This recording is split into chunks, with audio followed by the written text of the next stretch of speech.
minus 12 Kelvin, 10 to the power minus 20 Kelvin, but you will never reach 0 Kelvin. Another consequence, which has a lot more implications for us as chemists, is the fact that we can assign absolute values to entropy. This is something you could not do with energy and enthalpy. We always had to talk in terms of change in the energy, change in the enthalpy. You always had to talk about relative values. For entropy, now we can talk about absolute values because we can say that for a pure perfect crystalline solid, the entropy of that substance at 0 Kelvin is 0. Okay? Huge implications. So now you know all 3 laws of thermodynamics. So typically, when you increase the temperature, the entropy increases. The standard entropy is the absolute entropy of a substance at 1 bar. Why are the units of entropy joules per Kelvin?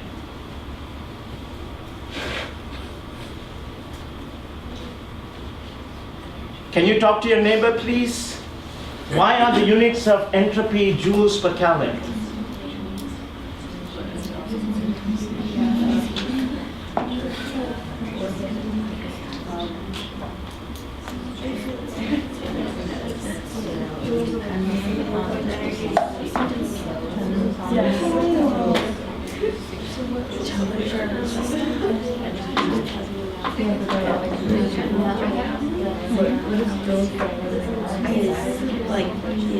Kelvin is like energy.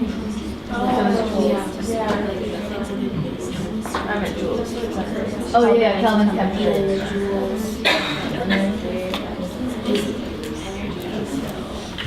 Okay, so can someone volunteer and answer why are the units joules per Kelvin?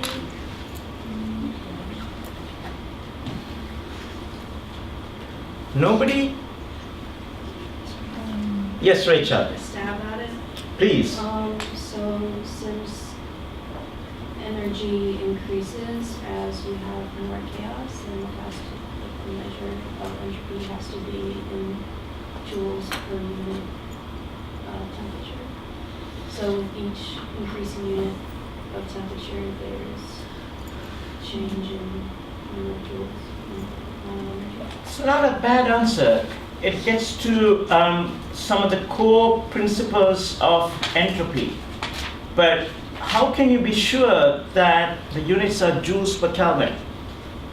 I still haven't responded to all the suggestions. One of the suggestions that was made was that if nobody answers, I should randomly pick somebody and ask that person to answer the question. What? I'm not kidding you. This is called cold calling. How many of you have had this in a course? Okay, see, it's supposed to be a very effective way to make people learn material. Do it or not?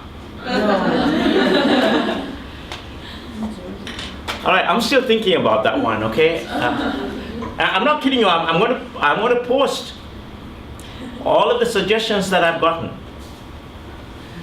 All right, at least for today, I'm not going to do it. Okay, let's go back to the equation that defines entropy. Can you now answer the question? Neha. The constant is joules per Kelvin. Okay? And you're multiplying the constant by the natural log. So. And the natural log? Of W. Yeah, and the natural log of W? Right. Does it have it's a number. It's a number. It does not have units. Right. Very good. And therefore the units of entropy has to be joules per Kelvin.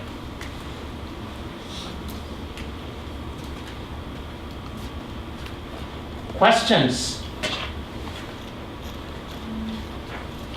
All right, so now let's state the second law of thermodynamics now that we understand entropy. For any spontaneous process, the entropy of the universe must increase.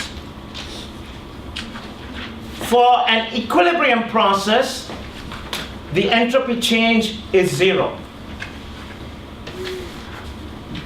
That's the second law of thermodynamics. The second law of thermodynamics can be stated in about 15 different ways. This is the one that is most useful for us. Delta S of the system plus delta S of the surroundings is greater than 0 for a spontaneous process.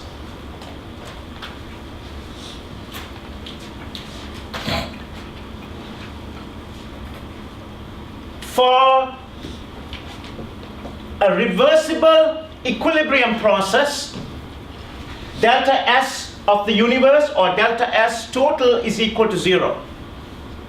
For an irreversible spontaneous process, delta S total is greater than 0.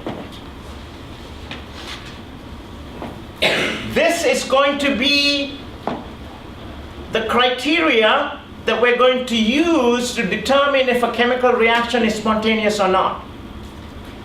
Very, very important concept in chemistry. Yes, Tamar? What does change in entropy total? Is it the total of the system and the surrounding? Yes. So delta S total is the same as delta S universe. All right, so let's look at a movie.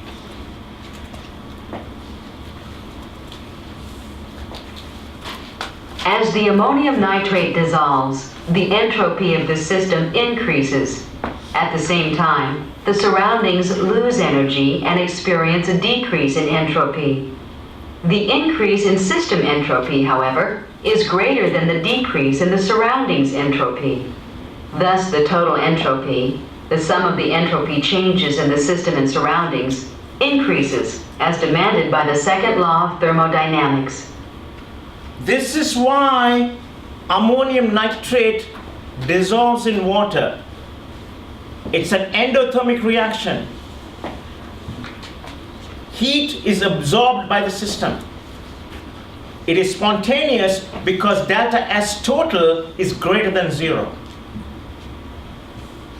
Let's view that concept in a diagram. Heat is absorbed by the system for ammonium nitrate. The entropy of the system increases by a large amount. The entropy of the surroundings decreases by a small amount.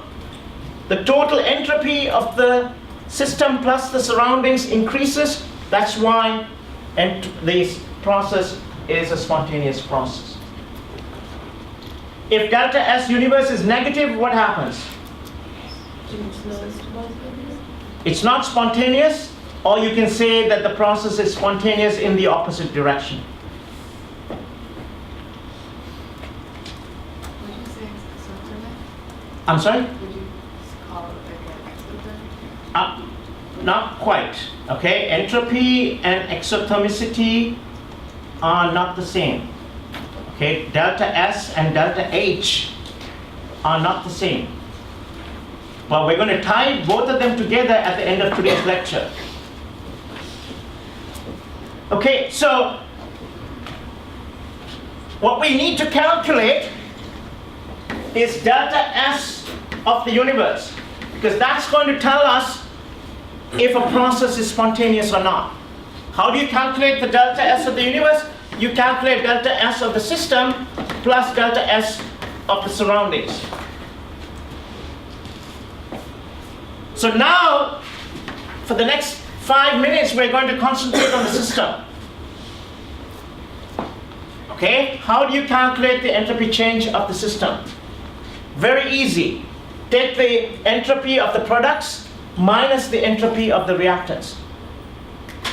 Okay, note the fact that I can use S here. I don't have to use delta S.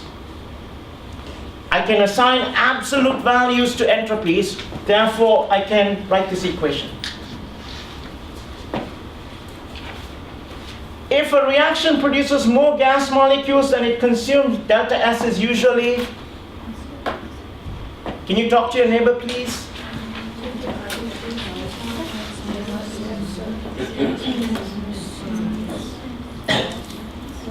The entropy of the product is greater than the entropy of the reactant.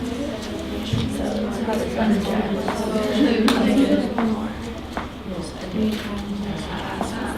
Oh yeah. So delta S is going to be positive.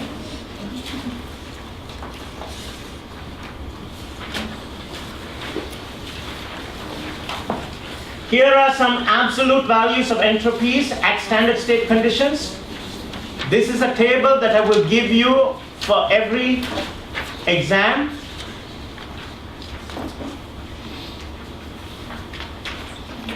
Okay, using that table,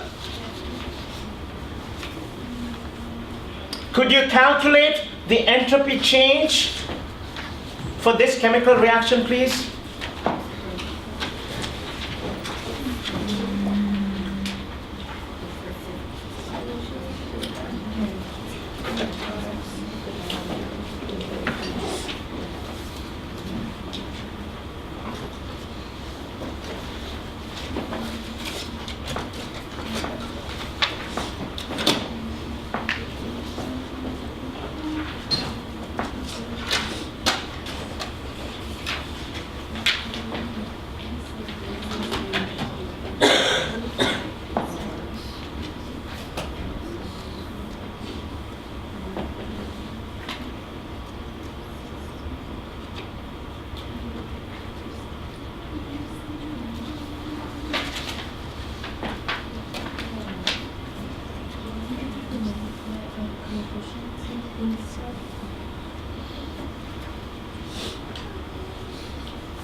One of the other suggestions was that I do more problems in class, and I'm going to try to implement that.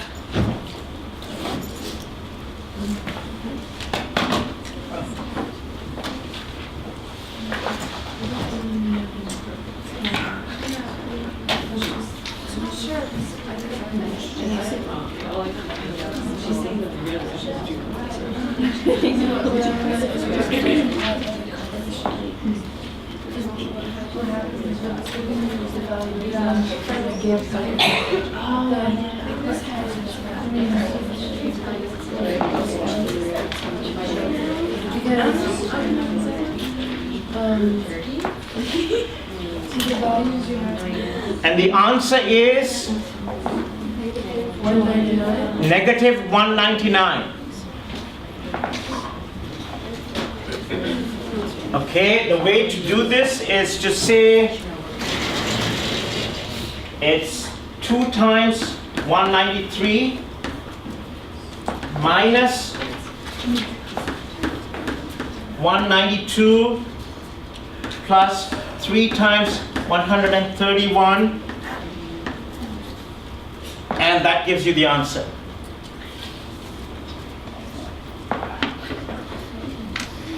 All right? But we have a problem here. This is the most important chemical reaction in industry. More molecules of ammonia are produced than any other substance. We've just shown that the entropy change is negative. So this is not a spontaneous process. How come?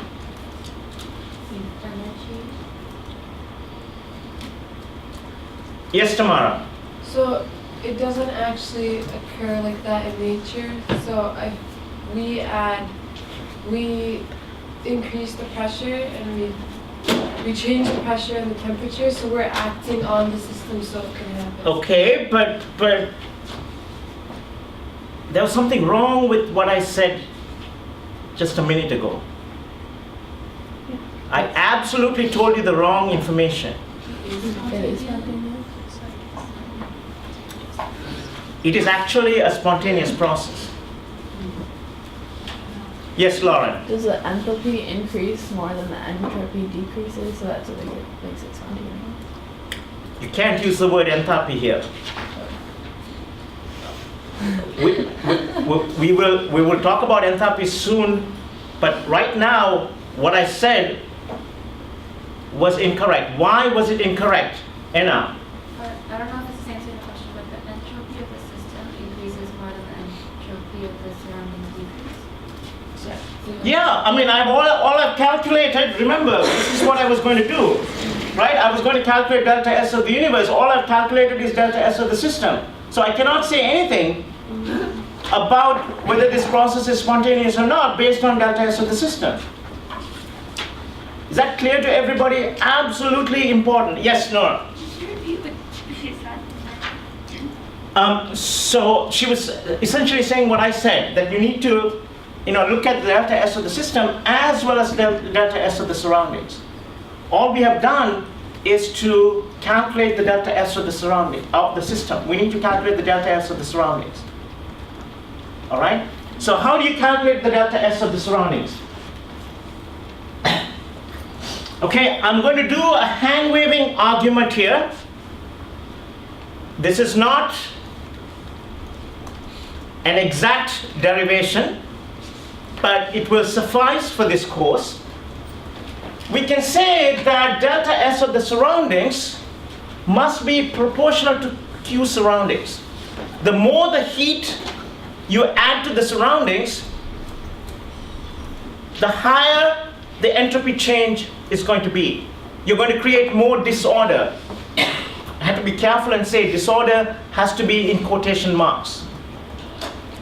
Okay, so delta S of the surroundings is going to be proportional to Q surroundings. How did I go from here to here?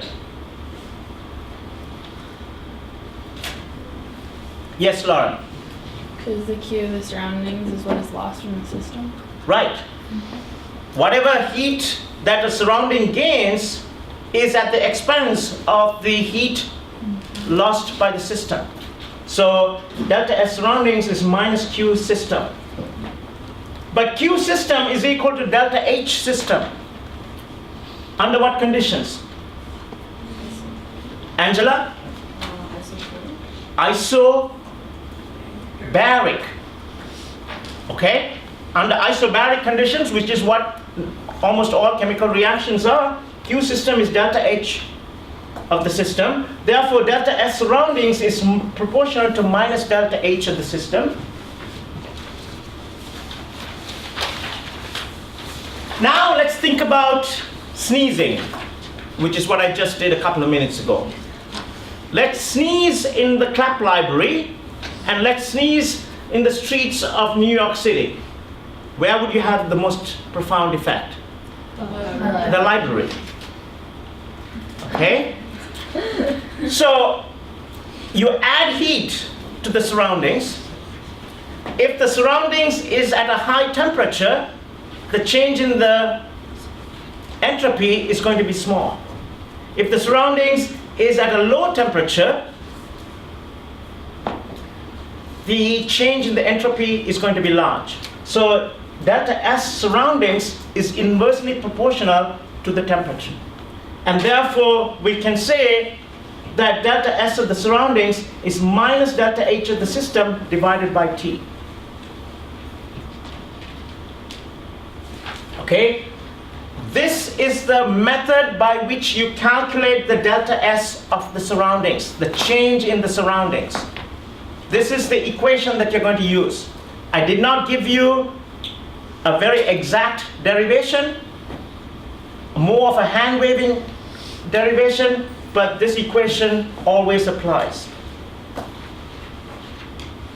as long as the process is a constant pressure isobaric process. Okay, now that we know how to calculate delta S of the surroundings, can you calculate the delta S of the surroundings for this process, please?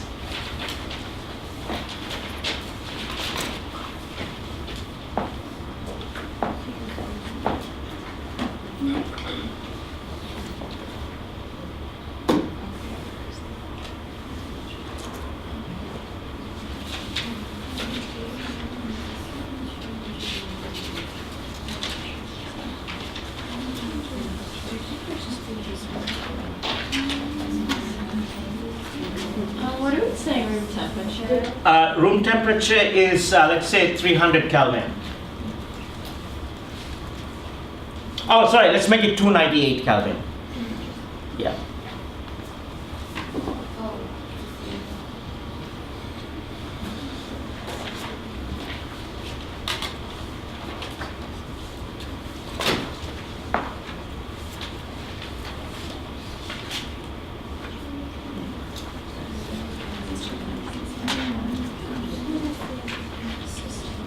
No.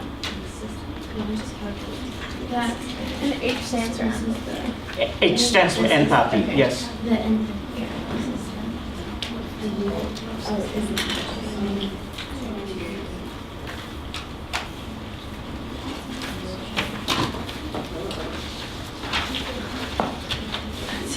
So delta S of the system we calculated was minus 199.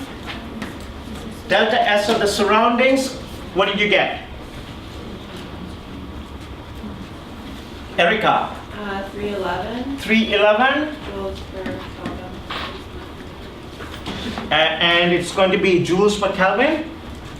All right, so the answer delta S of the universe is going to be, The universe? the delta S of the universe is going to be 112 joules per Kelvin. And why is this reassuring to us? The reaction is spontaneous and everything is well in the universe. Can you explain how we get delta S of the surroundings? Delta S of the surroundings you get from that equation over there. Or where do you get the from? So here's minus delta H of the system. Oh,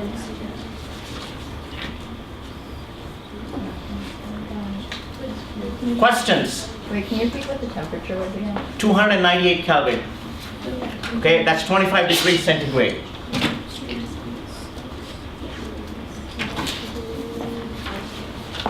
Okay? Wait, sorry. Yes. I still don't see where you get 311. That value there, okay, you have to be very careful about units. This is in what? Kilojoules. Oh, Okay? okay. I'm giving you the values in joules. So what must you do to this value? Multiply by 1,000. Okay, so we're going to introduce another state function. Why do we need another state function? Because we don't want to do what we did just now, which is calculate delta S of the system and then calculate delta S of the surroundings and then check to see if it's greater than 0 or less than 0. We don't want to worry about the system and the surroundings every time we want to find out whether a reaction is spontaneous or not. We just want to focus on the system. We want to forget about the surroundings. So we introduce a new state function. And let's see, where did this equation come here? Where did I get this equation here? because delta S system equals that. Sorry, did you? Anna? I'm just kidding. Okay, but can you now correct what you said? So then, How did I get this equation?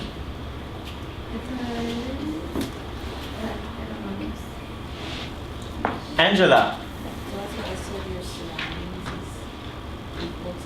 Yeah, delta S of the surroundings is minus delta H of the system divided by T. We just proved that. Okay? This equation comes directly from this equation. How did I get this equation here? Yes? You multiply T throughout. I multiplied by T throughout. How did I get this equation here? I multiplied by -1. Okay? Question. Yes, Anna. Why is it the change in entropy of the system minus? So that's entropy of the system plus the entropy of the surroundings is greater than 0, basically. Oh. See, chemistry always makes sense. Okay, I just want to make a slight correction to what you said. You shouldn't say entropy of the system plus entropy of the surroundings is greater than 0. You have to say change in the entropy of the system plus the change in the entropy of the surroundings is greater than 0. Okay? Also, question. Yes, Anna. Who says that the change in the entropy in the universe has to be greater than 0? That's the second law of thermodynamics. Okay. Okay, that's the second law of thermodynamics. All right, now we're going to define a state function, and we're going to define it as G is equal to H minus Ts. Okay, this is a definition, you can't argue with it. I cannot prove it. Nobody can. So delta G at constant T is equal to Change in H minus delta H minus T delta S. So, given that equation there and this equation here, I can say that for a constant temperature and constant pressure process, delta G system is less than 0. Now we have completely thrown out the surroundings. We can focus only on the system. This is the second law of thermodynamics, but it is applicable only under constant temperature and constant pressure process. What I wrote here, greater than 0 is always true. Delta S of the universe is greater than 0 is always true. Delta G of the system is less than 0 is true only under constant pressure, constant temperature conditions. But most chemical reactions are indeed conducted at constant temperature, constant pressure conditions. Therefore, we can forget about this more general statement of the second law of thermodynamics and just only worry about this statement here. The advantage here is that you're focusing only on the system and you're forgetting about the surroundings. That's why we have introduced a new state function. So if the delta G of this reaction is less than 0, it's spontaneous in the forward direction. Delta G is equal to 0, reaction is at equilibrium. Delta G greater than 0, the reaction is spontaneous in the opposite direction. Yes, Erica? And when we say it's spontaneous in the opposite direction, does that mean it'll likely go from the products to the reactants? Exactly, Okay. exactly. Okay, I'm going to skip this here. I'm going to come back to this in the next lecture. Okay, so I'm going to skip all of this. Can you answer this last question here, please? Yes, Anna. I'm sorry, what? So could you say that the change in entropy of the universe is like opposite of the change in G? Like, because when change in entropy of a universe is negative, then that's when you say that it's like spontaneous and opposite. But the delta G requirement is only under special conditions, constant temperature, constant pressure conditions. This is always true. Okay? So let's look at this question here.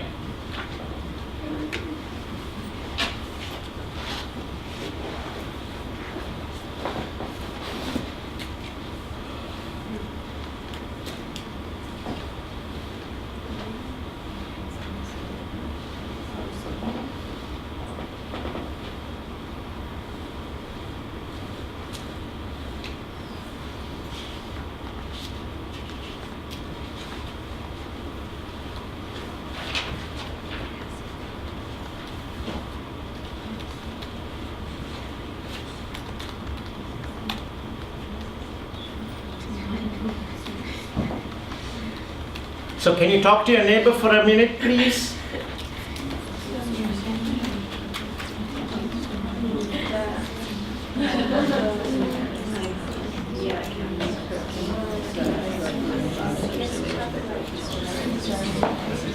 Okay, so I'm a little bit more Sorry. No, don't apologize. I have on Wednesday.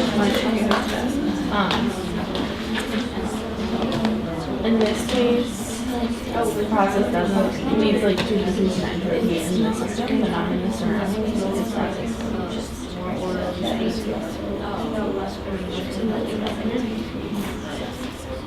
So I guess it's the same thing. yeah, that's like but because it's like Well, but you would say like think of like system and surroundings. It sounds like products and reactants. And you really Okay, so somebody wants to volunteer. Yes, Rachel. So I thought that the second law of thermodynamics states that entropy is always increasing in the universe unless energy is being used to create order. No. The second law of thermodynamics says that the entropy of the universe is always increasing. No qualifications necessary at all. So there's not an exception that. No exceptions to the second law of thermodynamics, except maybe if you have a system that has a few molecules. In Chem, in physical chemistry, I will look at the possibility of levitating a desk that is made of 10 atoms, and then that probability becomes quite significant. Okay, so you can violate the second law of thermodynamics if you have a system that is very small, maybe 10 molecules. But when you have an Avogadro number of molecules, there is no exceptions to the second law of thermodynamics.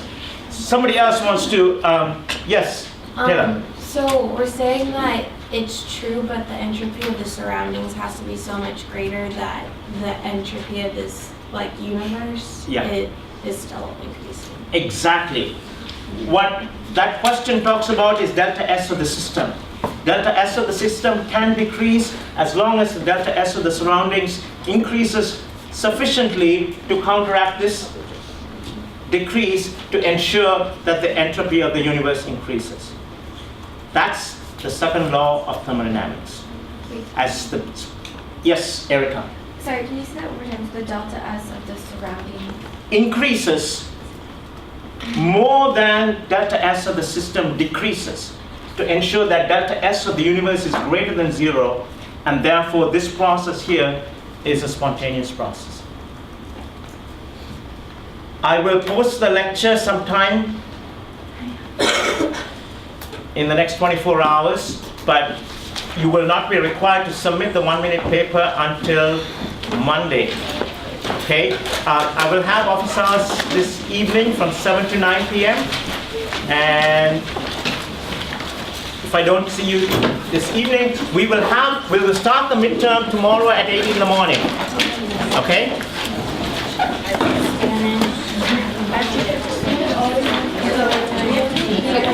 I'm sorry?